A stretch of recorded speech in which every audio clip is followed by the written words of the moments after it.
नमस्कार। आज हम एक बहुत ही दिलचस्प विषय पर बात करने वाले हैं, मानव शरीर के अंदर के वो 7 ऊर्जा केंद्र जिन्हें सप्त चक्र कहते हैं। हाँ बिल्कुल। और हमारे पास कुछ नोट्स और लेख हैं सप्त चक्र, आत्मा से ब्रह्म तक की यात्रा शीर्षक से। अच्छा। तो इन्हीं के आधार पे हम समझने की कोशिश करेंगे कि ये चक्र आखिर हैं क्या, कहाँ हैं और इनका मतलब क्या है ना? बिल्कुल। लक्ष्य यही है कि हम इन स्रोतों के नजरिए से समझें कि ये चक्र नीचे से ऊपर तक, मतलब मूल से शिखर तक क्या दर्शाते हैं। ठीक है, तो चलिए एकदम नीचे से शुरू करते हैं। मूल आधार चक्र। स्रोत कहते हैं कि ये रीढ़ की हड्डी के बिल्कुल निचले सिरे पर है। हाँ, एकदम बेस पर। रंग इसका लाल बताया गया है और तत्व पृथ्वी। पृथ्वी तत्व, तो मतलब स्थिरता, ग्राउंडिंग। हाँ, स्थिरता तो है ही, पर ये नोट्स कहते हैं कि ये सिर्फ शारीरिक स्थिरता नहीं, बल्कि जैसे जीवन में टिके रहने की शक्ति, हमारा आत्मविश्वास, उसकी भी नींव है। अच्छा, और अगर इसमें असंतुलन हो तो स्रोत के अनुसार डर लगता है, असुरक्षा महसूस होती है। इसका बीज मंत्र लम बताया है। हाँ, तो ये जड़ें मजबूत होना जरूरी है। फिर इसके ऊपर आता है स्वाधिष्ठान चक्र, जी नाभि के थोड़ा नीचे। हाँ, स्वादिष्ठान। इसका तत्व है जल। जल मतलब बहाव, भावनाएं। बिल्कुल, भावनाएं, हमारे रिश्ते और खासकर जो हमारी क्रिएटिविटी है, रचनात्मकता, उसका प्रवाह इसी से जुड़ा है।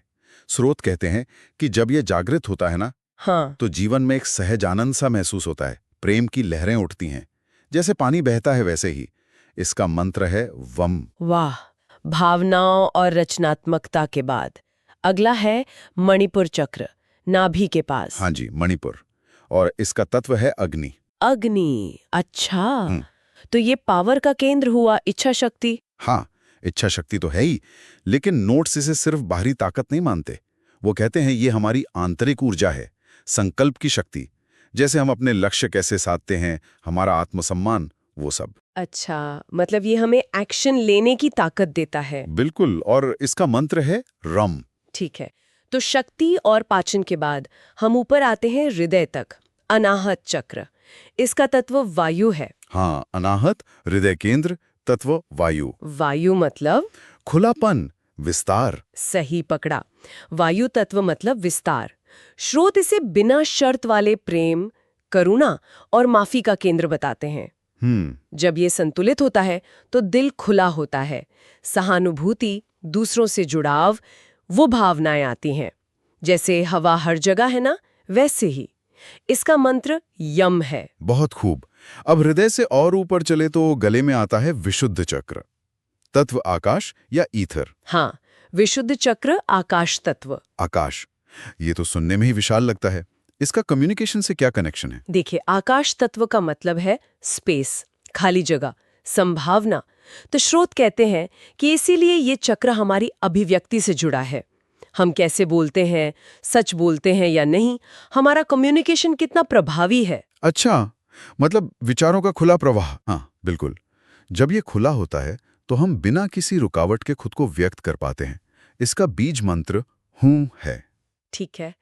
अब आते हैं भौहों के बीच, आज्ञा चक्र, जिसे तीसरी आंख भी कहते हैं। हाँ, आज्ञा चक्र। ये बहुत महत्वपूर्ण माना जाता है। क्यों? इसमें क्या खास है? इसे अंतर्ज्ञान का केंद्र माना गया है। इंट्यूशन, मानसिक स्पष्टता, सही गलत में भेद करने की समझ, विवेक, वो सब यहीं से आता है। स्रोत तो इसे आत्मज्ञान की पहली झलक पाने का बिंदु भी कहते हैं। आत्मज्ञान की झलक मतलब अपनी सामान्य समझ से परे देखना। हाँ, कुछ वैसा ही। हमारी भीतरी दृष्टि। इसका प्रसिद्ध मंत्र ओम है। ओम। और अब सबसे ऊपर, सिर के शीर्ष पर, सहस्रार चक्र। सहस्रार, इसे हजार पंखुड़ियों वाला कमल भी कहते हैं।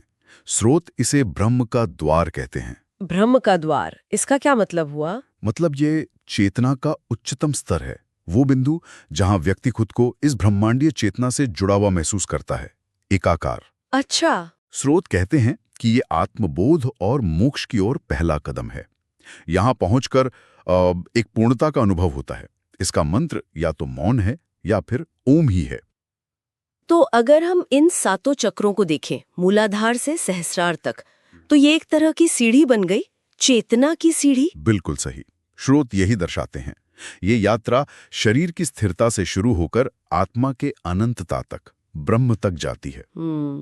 एक भीतरी यात्रा का नक्शा है ये तो। हाँ, भौतिकता से आध्यात्मिकता के शिखर तक पहुंचने का एक मार्ग। तो संक्षेप में कहें, आज हमने सप्त चक्र, आत्मा से ब्रह्म तक की यात्रा के नजरिए से इन 7 ऊर्जा केंद्रों को समझा, उनकी जगह, उनके काम और वो कैसे जुड़े हैं।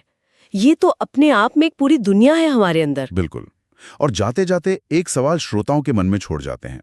अगर ये चक्र सच में चेतना के अलग अलग लेवल हैं, जैसा ये स्रोत बताते हैं, हाँ, तो क्या सिर्फ इनके बारे में जान लेना काफी है, या फिर इनको महसूस करना, इनमें संतुलन लाना, क्या वही आत्मविकास की असली कुंजी है?